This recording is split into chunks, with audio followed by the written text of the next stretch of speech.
Hello, my name's Angela. I'm coming to you from South Wales in the UK. You can find me on Instagram and Ravelry as Rainbow Ange. Today is Saturday the 15th of April and I'm coming to you from my yarn shop, Yarn and Yarns, which is based in Penarth, just outside of Cardiff. Thanks for joining me today. I'm going to talk to you about the weekly shenanigans in the shop, and then if I have time I thought I might also talk to you a little bit about my window display, and also as a little bit of a departure from what I've usually been doing, I might also squeeze in a little bit of chat about some of the projects that I'm currently working on. So for weekly shenanigans, it's the end of my second week in the shop. It's as I said earlier, Saturday, so we're in the middle of the Easter bank holiday weekend here in the UK. So I managed to take a day off yesterday, which was very nice, and I've also got Sunday and Monday off this week, which is quite good. But with the Easter holidays, it does mean that it has been quite quiet in the shop with regards to customers coming in and out, and even some of our regular groups have been a lot quieter than usual. For some of them we often have 6, 7, 8 people around the table, and that's been down to as few as 3 this week, but it was kind of to be expected. Yeah, it's just one of those things, you never can tell. Obviously there will be good weeks and bad weeks with regards to sales and people popping in and out, so yeah, not really unexpected, as I say, given that we're in the middle of the Easter holidays here, and the children are off school round here as well, so it's generally been quieter in the little street where my shop is. Because it's been a bit of a shorter week this week, I haven't really achieved as much around the shop as I did last week, but that's actually been quite nice to have a slightly quieter week. I really worked hard last week to try and make some of the initial changes that I wanted to make, so it's been nice to go at a slightly slower pace this week. Also had a couple of little frustrations this week, but nothing major in the scheme of things. Still no major disasters, which is great, but a few minor little hiccups, as I said. So the light bulb in the kitchen slash office slash stock room has decided to blow this week, and it's one of those huge big sort of strip lights, and there's no windows in that room, so we're in complete pitch black when we're trying to make a cup of tea or fetch any of the stock that's stored in there. So yesterday we bought a bulb, and me and my partner James had a go at trying to change it, but in the process of doing that we managed to bend one of the pins on the light bulb, so it wouldn't fit, but hopefully James is going to pop along to the shop later on today with another replacement, and we'll have a second go at doing that. Also I placed an order with the company that supplies all of our needles and accessories and things like that, and there was a couple of errors in that order, but they managed to sort that out sort of fairly quickly, but that was also a minor hiccup. And then the third thing, which still hasn't been ironed out, and this is really the major one, is that my card machine still hasn't arrived. So as you might know, to be able to take card payments, debit and credit cards, you need to have a little machine that's connected up to your telephone line, and although I ordered mine well over 3 weeks ago now, it still hasn't arrived, which is really quite frustrating. But luckily the previous owner, she had to give a notice on her contract, and that doesn't actually expire until the end of this month, so I've been able to keep her card machine so that I can accept customer payments by card, but if I hadn't been able to do that, then it could have been really inconvenient for the business, because it would have been 2 weeks now, and it'll be well into the third week if the card machine does arrive next week as promised, but that could have been 3 weeks where I wouldn't have been able to take any card payments, which is really inconvenient, but hopefully that will get sorted out soon. So yeah, that's some of the frustrations that we've experienced this week, but as I say, just minor things in the scheme of things, you know, no major disasters, so we can be thankful for that. With regards to the things that I have achieved this week, I'm just going to pause the video here. I shall pop up and just give you a quick tour of some of the things that have changed this week. So firstly, I've managed to clear off the floor around this set of cubbies. I'm not sure if you remember or if you've watched last week's video. My friend had very kindly come in and tidied the majority of these cubbies, but I still had some things on the floor left to tidy up, so that's all now been done. And then under the counter, you might remember there were a couple of huge boxes stuffed full of yarn, and also a sort of piece of plyboard, I guess you would say, with some patterns stuck to it. So I've cleared that all out. I have started to use it temporarily as a bit of a storage space for some of the pattern books that were on the floor all over the shop. This won't be a long-term solution going forward. I'm hoping to get some sort of unit built under the counter, so I can put all the pattern books and some of the pattern folders underneath there. But for now, this makes sure that they're out of the way and not a trip hazard for customers trying to wander around the shop and look at all the nice yarns that we have. I've also finished my hanging wall of yarn. Again, this is probably going to be a bit of a temporary arrangement. I'm hoping to source some local yarns and also some yarns from some indie dyers. So eventually this will hopefully become my indie dyer display, but for now I've just hung up some of the skeined yarn that we already have in store. Mainly it is Araucania and Mirasol yarns that are hanging up there at the moment. I've also moved from this section. I don't know if you remember, there was some crochet hooks and also some other kind of accessories and bits and pieces hanging here. So I've tidied them away into the corner, which I will show you next. So I've rearranged the little corner which had all of the needles and accessories. There was also quite a lot of haberdashery items that we don't sell very often, so I've completely taken those off of the rack. I'm going to keep those out of the back because sometimes we do get asked for sewing elastics and binding and things like that, so I can still have them in shop if people do ask, but I don't think they're things that necessarily need to be out on display. So instead I've moved all of the crochet hooks. Obviously we've got needles here, circulars, DPNs and straight needles, and then we've got some accessories as well. So we've got needle point protectors, stitch markers, row counters, and then a few sort of basic sewing needles, and there's also some pom-pom makers down the bottom as well. And finally I've managed to reduce, I don't know if you remember, but there were books piled up all along here, coming out across the shop floor. I've managed to reduce those to a couple of piles here. You saw some earlier under the counter, but I've also managed to pop up, if I just pan up slowly so as to hopefully not make people feel too seasick. I've got some of the books above the cubbies, and also if I just scan around slowly, there are some up there as well. So that's cleared up a lot of floor space as well. As you can see, still a little way to go with regards to getting this little lot off the floor, but I think that will be something that I'm aiming to achieve next week.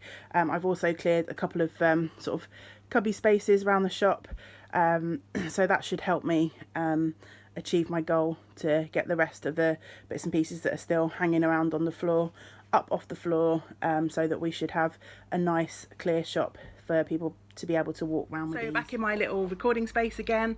You'll have to forgive me if the angle keeps changing slightly. I've got a super professional setup, which is my phone propped up on a bunch of books, so the angles might be changing slightly every time I move around, so I apologise if that is a bit annoying, but maybe one day I shall get a super fancy tripod or something like that, but for now it's a bit of a make do with what's here scenario. So yeah, as you can see, we have managed to achieve a few things in the shop this week, and the final thing really, I guess, shop news, I've been starting to think about what we might do for Yarn Shop Day. So Yarn Shop Day, let me just get the information for you. I don't know if you'll be able to see that. So it's run in conjunction with Let's Knit magazine, and it happens on a yearly basis. This year it's on the 6th of May, and I know that the previous owner here used to do various events for Yarn Shop Day. I came along myself last year, and there were lots of ladies sat around the table knitting some sort of little preemie hats for one of the local hospitals.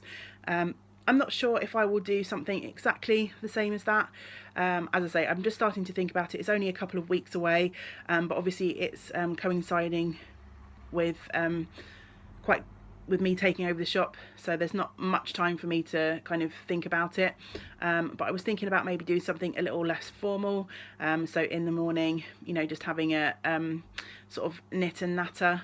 We do usually have a class, but I'm thinking about asking the ladies that come along to that whether they would mind just having something a bit more informal that week. Of course there will be tea and cake, mind you, there's always tea and cake in the shop, so but I'll try perhaps to get a bit more fancy with the cakes that we have. And then I was thinking maybe for the afternoon I might have some sort of sale event. I don't know yet whether I'll definitely go ahead with that, or even whether it will be a success.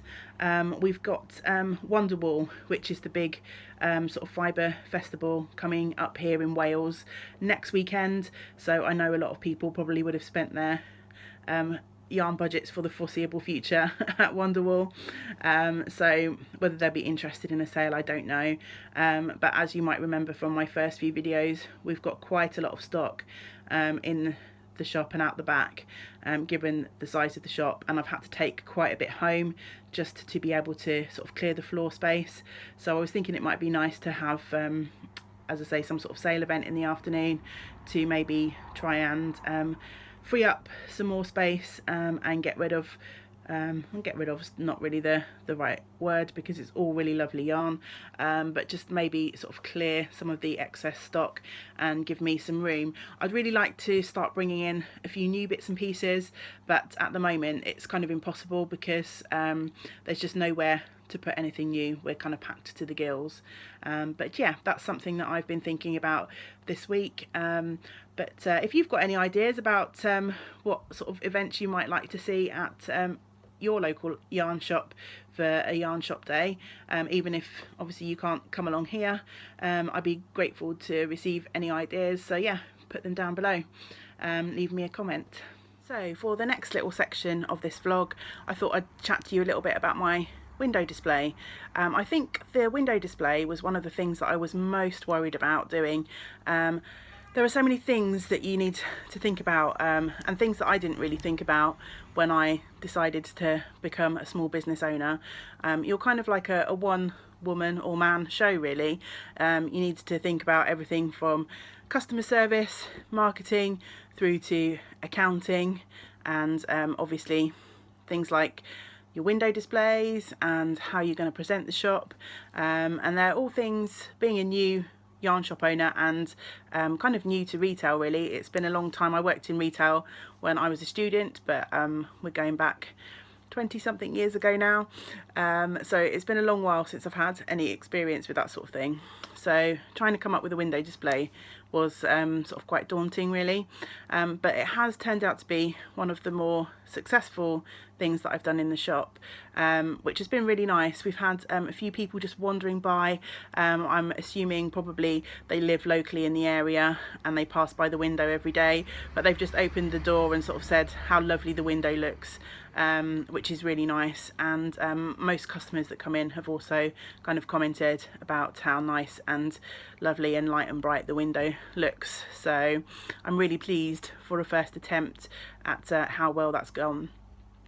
So yeah, I thought I'd chat to you a little bit about the things that I've got in display. There's only a few things, so it shouldn't take long, but it will involve me jumping up and down to grab things in and out of the window. So and I'm not great at editing these videos, so I do apologise because I know that things get a little bit sort of choppy here and there, but hopefully you'll bear with me, and at some point down the line I'm going to try and brush up on my editing skills, but with so much left to do around the shop, that's kind of a little bit further down on my priority list at the moment. So I do hope that you'll forgive me and bear with me until I get round to trying to teach myself a little bit more with regards to video editing. So the first thing that I put in the window were a few wooden crates from IKEA. We picked them up from, I've got one here next to me. Sorry, the light's blowing out some of the yarn and the labels a little bit, but hopefully you can see what's going on. So I put, this is one of the larger crates. You can't see it all, and I don't think I'll be able to shift it around so you can see the entire thing.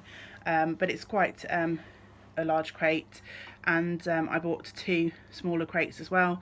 Originally I had all 3 of them in the window, and I filled them up with lots of cotton sail yarn. The 2 little ones have completely emptied, and this large one I have refilled a couple of times, so that's been quite successful. We've still got some really nice yarns in here. They're kind of yarn lines that have been discontinued, so they're on sale, but there's still, as I say, some really nice things in there. I'm really surprised that the rest of this lovely Debbie Bliss cotton in the pink, and I've got a couple of skeins of red as well, hasn't been snapped up. They're only £2 a skein at the moment, which is a real bargain for this kind of like brand of yarn, really. So but as I say, it has been going really well. So on top of the crate, I'm just gonna move out of shot a bit, sorry. I also have this nice stand again. I just purchased that from IKEA, so that's on top with just a notice to let everyone know that the windows in the yarn are on special offer, and as I say, that's proved to be quite successful. But it would be nice to maybe find a lovely home for some of these. If they don't get snapped up soon, then I might just have to pull them out of the window and make something with them myself. In the middle of the shop window, I have got a little display of these cute little chickens. Let me just try and bring them all in. There's 3 of them all together. Now these, apart from the middle one, which has a story I'll tell you about in a minute, these I made quite a few years ago. I remember them sitting on the dresser in a little flat that I owned, which is going back maybe 4 or so years ago now, and I don't think I made them when I was in the flat, although I could be wrong. But they were kind of hanging around at home, and when I was trying to think about the window, because obviously it's springtime, I thought it'd be nice to maybe have some sort of spring or Easter theme going on, and it just came to me that these would be the ideal thing. I'll just pop those down a minute. The pattern's actually a free downloadable pattern from the Rowan website. It's called Esther, Ernie and Enid Easter chickens, and they're really quick and easy project. I think each one of these sort of took less than 25 grams of yarn of the main colour, and I just kind of added legs, tail, beak and comb in sort of like the different colours, so they're all kind of matching.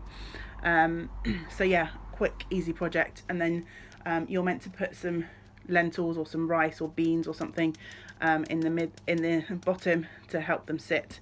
But yeah, as I said, the little blue one has a bit of a story. He has no rice bottom, so when they were in the window, someone came by and fell in love with him, and asked if they would be able to buy one, which hadn't even occurred to me that someone might want to do that. But I said, because the original 3 were kind of a set, I said that I didn't really want to part with them, but I could make another one for her. And this lady was a little bit cheeky and said, could you make another one for display and then me take the one in the window, just because she was passing and didn't live in the town that we operate in. So I let him go, although I'm a little bit sad that I did, because he's not quite matching now. These ones have little black button eyes, and I didn't have any of those left, so he has some French knotted eyes, but I don't think that really takes away from his charm. He's a little bit bigger as well, but I think that's just probably because he hasn't been squished and loved as much as the pink and the greeny ones have yet. But I'm sure he will, like the rest of us, get a bit more saggy and diminished over time. And the final thing for the window, I decided that it'd be quite nice to try and have a knit project and a crochet project in the window displays. So I made a little baby blanket, again in spring colours. I didn't want to go all out spring, all out Eastery sort of yellows and things like that, because I thought obviously it's only 2 weeks into my ownership that Easter falls, so I wanted it to be more of a spring theme so that I could keep things in there for a little bit longer and not put myself under too much pressure to have to change the window again, you know, pretty much immediately after I started. So I crocheted this little kind of spring baby blanket in pinks and greens. I used the hexagon how-to tutorial from the Attic 24 blog.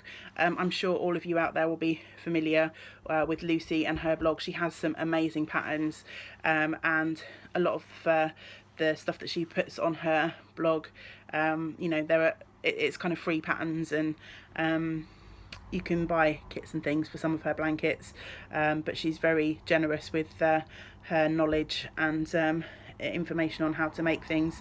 So yeah, I made this little baby blanket from hexagons, just in 4 colours, and I picked 4 colours that we have in the shop. I also picked some of the cheaper acrylic yarns that we have in the shop.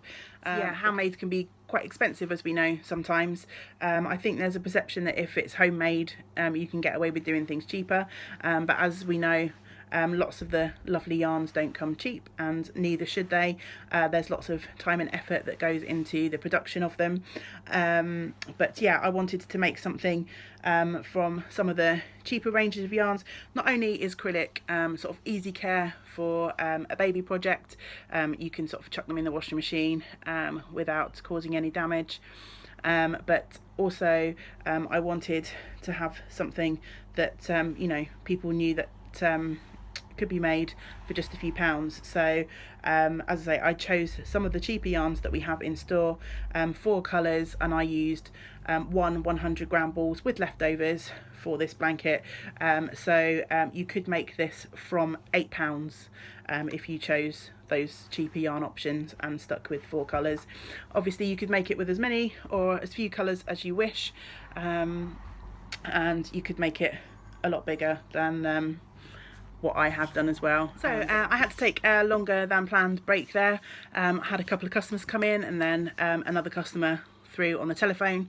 So I'm not going to have time now to chat about the things that I am working on, because we've got our regular Saturday morning group coming in about 20 minutes or so, so I need to just clear and arrange the table, but I might pop back a bit later in the week with a short video on the things that I've been making. But before I go, I thought while we're on the subject of the window, or we were, I would just tell you a little bit about one of the things that I'm planning on making for the next window display. I think I probably won't change the display entirely, but I'm thinking about taking out those cute little chickens in another week or so. The pattern is labelled as Easter, so although to me those chickens are an adorable ornament for any time of the year, I don't want sort of the Easter part of that to kind of distract or make it seem as though I'm not taking care over the window display, but I thought I might replace them with some other little stuffies, and I have found this really cute little Debbie Bliss pattern that we have in store for these little crochet mice. It does mean that I'll have 2 crochet projects in the window rather than a knit and a crochet, but I'm hoping that this will be quite a cute quick little make. Let me just show you the picture of him on the back. Something that I can hopefully whip up over the weekend to replace the chickens, and I thought this one was so adorable. It looks like it's got a few sort of Liberty print scraps in the ears and on the feet there, and I'm thinking we do stock this really lovely Rialto yarn, Rialto 4-ply, but we've also got quite a large stock of the Debbie Bliss Baby Cash Merino, so I'm thinking that I might be able to use up some of the odds and ends that are in the stock room that have been used for sort of previous projects and samples around the store. I think that little mice would be really cute and probably look super cute, sort of striping some of the other scraps, the smaller scraps that we've got sort of lying around in the storeroom. So yeah, that's kind of the next plan for the window, but I will need to come up with something that's a knitted project to replace the knitted chickens. But as we know, crochet can be a bit quicker, and I want something sort of fairly quickly to replace those, so that we can remove that Easter element from the window. So I think even the not so eagle-eyed among you will spot that my background is a little bit different. It's now Easter Sunday, so happy Easter to everyone. I didn't get a chance to finish the video yesterday. One of the ladies who comes to the Saturday morning class that I was chatting to you about arrived a little bit early, and then the rest of the day in the shop on a Saturday I'm not on my own, so I didn't get to record an end. But I think I was pretty much finished with what I was going to say, so it just really remains for me to wrap up and say goodbye to you this week. As you can see behind me, we've got some nice blue skies. I'm just sat out in my little back garden, so the weather's much better than they predicted. So I think we'll probably head out for a nice walk along the front. I'm lucky enough to live in a coastal town, so we have a nice pier and a beach. Oh, that's my cat in the background. You might have seen her, and you probably can hear her. Hello, Nitty. Do you want to be in my video? Don't know if I'll be able to. Oh no, she's running away. Scratch that. Yeah, I shall be back perhaps later on in the week with a little video showing you some of the things that I've been making, but for now I just wanted to say goodbye and thanks for watching, and if you've enjoyed the video, don't forget to like and subscribe. See you again soon. Bye.